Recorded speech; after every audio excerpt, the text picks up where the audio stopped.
नाज़रीन, आज पाकिस्तान में मुख्तलिफ फूड साइंस के स्टूडेंट और मुख्तलिफ अच्छे रेस्टोरेंट में काम करने वाले मसीही नौजवान जो अच्छे शेफ़ हैं और वो अच्छा काम करते हैं, लेकिन पाकिस्तान में आप देखें मुख्तलिफ जगहों पर वो अपना कारोबार शुरू नहीं कर सकते क्योंकि हराम और हलाल के दरमियान मुख्तलिफ इम्तियाज़ात पाए जाते हैं। लेकिन बाइबल मुकद्दस हमें क्या कहती है, इसके बारे में आज हमारे साथ लाइन में मौजूद हैं डॉक्टर जमील नासिर साहब। आए सुनते हैं कि डॉक्टर जमील नासिर साहब उन नौजवानों के लिए क्या कहते हैं जो फूड रेस्टोरेंट में अपना बिजनेस शुरू करना चाहते हैं, फूड प्लांट में अपना बिजनेस शुरू करना चाहते हैं, अच्छे शेफ़ हैं, वो कैसे पाकिस्तान की तामीर और तरक्की में अपना किरदार अदा कर सकते हैं। तो आए जाने डॉक्टर जमील नासिर साहब इन सवालों के जवाब किस तरह देते हैं।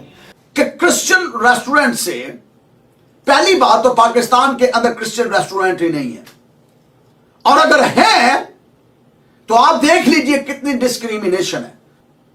कितने क्रिश्चियन हैं जिनके फूड के बिजनेस है, जिनके रेस्टोरेंट के बिजनेस है। हाँ, नौकर जरूर है हम रेस्टोरेंट पे, ये याद रहे, हम नौकरी जरूर रेस्टोरेंट्स पे करते हैं, क्रिश्चियन नौकरी जरूर रेस्टोरेंट्स पे करते हैं, क्रिश्चियन नौकरियां जरूर उनके साथ करते हैं, लेकिन मालिकान के अंदर जो है, जो ऑनर्स हैं रेस्टोरेंट्स के, वो क्रिश्चियन नहीं है। और अगर कोई क्रिश्चियन है ऑनर तो कितना उसका रेस्टोरेंट चलता है ये आप भी जानते हैं। और ये सिर्फ ये तासुब पाकिस्तान के अंदर ही नहीं है।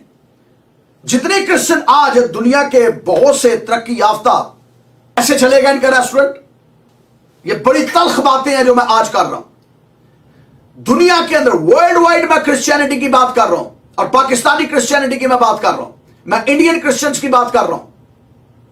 और अगर इंडियन क्रिश्चियन है तो उनके ग्राहक जो हैं वो भी जो है, उनके ग्राहक जो हैं या उनके कस्टमर जो हैं वो भी महदूद, पाकिस्तानी के वहां के कस्टमर महदूद। एक बंदा दूसरे बंदे की शॉप पर जाके खाना खाना पसंद नहीं करता, वहां से गोश्त लेना पसंद नहीं करता। आप शॉप खोल के देख ले, वहां गोश्त लेना पसंद नहीं करेंगे आपसे।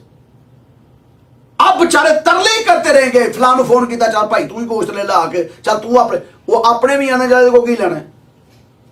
वजह यह है कि फूड के अंदर भी प्रॉब्लम है, हमें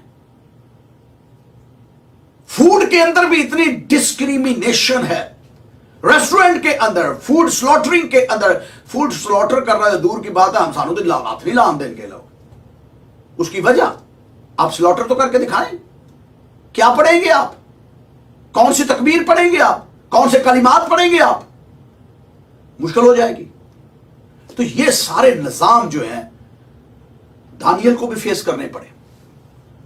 ये वो आज पहला दिन नहीं है कि हमें ये सब कुछ दरपेश है। मैं आपको फिर बताऊं, मैंने पहले आपको बताया जो माजी में हुआ, सुलेमान बादशाह, हिकमत का बादशाह, ये कहता है जो माजी में हुआ वो होगा, फिर जो पहले हो गया ना वो दोबारा होगा। सो जो कुछ इन अंबियाओं मुरसलीन ने फेस किया है, जो कुछ बाइबल के लोगों ने फेस किया है, वो फिर हुआ है और होगा और हो रहा। ग्लोबली हमारे साथ यह है सलूक, और हमारे नाम के साथ मंसूब कर दिया है सूअर, कि जी ये सूअर का गोश्त खाते हैं। भाई बात सुनिए गौर से, मैं आज उन लोगों के साथ मुखातब हूं, मैं क्रिश्चियंस के साथ अब मुखातब नहीं हूं, मैं अब क्रिश्चियंस के साथ मुखातब नहीं हूं। मेरी बात दोबारा सुन लीजिए, कोई इससे हर्ट ना हो अब जो मैं फिक्रे कहने लगा हूं। इसलिए यह मैं क्रिश्चियनिटी के लिए नहीं कह रहा, मैं उन लोगों के लिए कह रहा हूं जिन लोगों ने क्रिश्चियनिटी के नाम के साथ मंसूब कर दिया है कि क्रिश्चियन सूअर का गोश्त खाते हैं, और क्रिश्चियन जो है हराम खाते हैं। मैं उनसे यह कह रहा हूं, सुन लें और कान खोल के सुन लें और अपनी तालीम की इस्लाह करें। फाउंडेशन बाइबल मुकद्दस है जिसने सूअर के गोश्त को मना करार दिया है। पोर्क, स्वाइन मना करार दिया है बाइबल ने, और कहा है कि इसे नहीं खाना। और अगर पाक हराम हलाल जानवरों की पहचान खुदा ने बताई है तो सिर्फ बाइबल है। मुझे जो हलाल और हराम का इम्तियाज देती है तो वो सिर्फ बाइबल मुकद्दस खुदा का कलाम है, जिंदा कलाम है। اور اس کے اندر پہچان بھی بتائی, ڈیفینیشن بھی بتائی, کن کن جانوروں کو کھا سکتے ہو, کن کن جانوروں کو نہیں کھا سکتے. آئے دن مسیحیت کے اوپر الزام عائد کرتے ہیں, آئے دن مسیحیت کے ساتھ ڈسکریمنیشن کی جاتی ہے, آئے دن مسیحیت کو یہ کہا جاتا ہے یہ حرام فوڈ کھاتے ہیں, یہ حرام فوڈ ہے, اور یہ حلال فوڈ ہے. یہ حلال فوڈ بائبل کا فوڈ ہے. یا بائبل کتنی اوپن مائنڈیڈ ہے.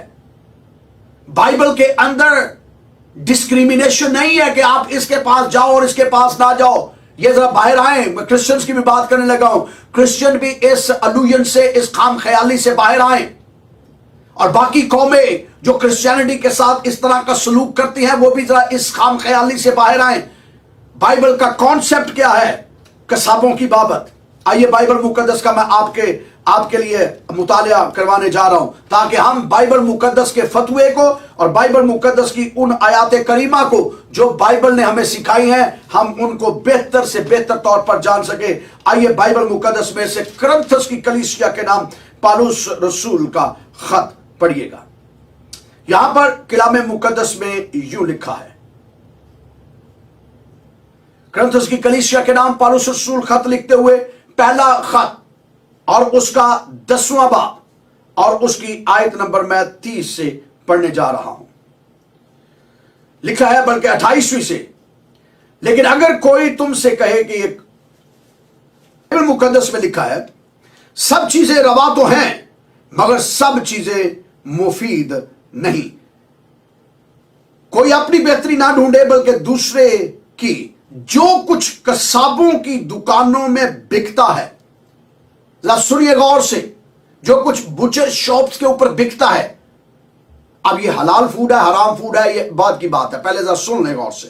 جو کچھ قصابوں کی دکانوں میں بکتا ہے وہ کھاؤ اور دینی امتیاز کے سبب سے کچھ نہ پوچھو. اس لیے کرسچن ہر دکان پہ جا کے کھانا لے لیتے ہیں. صاحب نے بڑا خوبصورت وضاحت کے ساتھ ان کے لیے جواب دیا ہے کہ جو حسد نسد تعصب کی بنیادوں پر کہتے ہیں کہ ہم پاکستان میں بطور فوڈ پلانٹ میں اچھے ریسٹورانٹ میں اپنا کنٹریبیوشن نہیں دے سکتے, لیکن اگر آپ مسیحی ایمان میں دیکھیں تو آپ کو تمام سچائیوں کے جواب ملیں گے. بہت شکریہ, تھینکس.